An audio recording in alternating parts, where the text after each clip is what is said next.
So how can you fix your camera on the iPad? If you're new on this channel, make sure you subscribe so you don't miss tutorials like this one.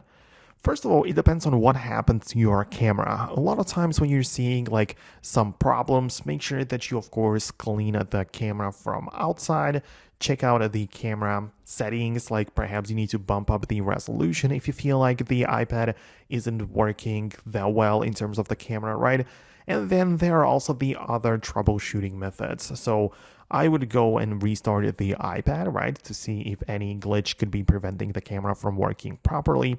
And also, I would check out the software update section of the iPad, right? Because with the iPad OS 26, the camera app got a complete redesign. It's got a new logo, new way it functions, right? So if you need to make sure that your app works the best, just update your iPad generally, and you're going to get the latest features of camera as well as about some other things.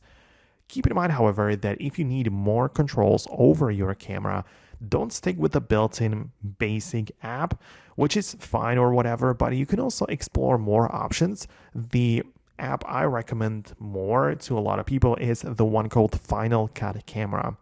It's been designed for iPhones mainly, so it doesn't work the same way on the iPad, but it gets the job done. And inside of the app, you specifically get to control the temperature, the exposure, the focus can be switched to manual, right? So you have all of these like additional special effects and features, right, which you don't have on your iPad's camera.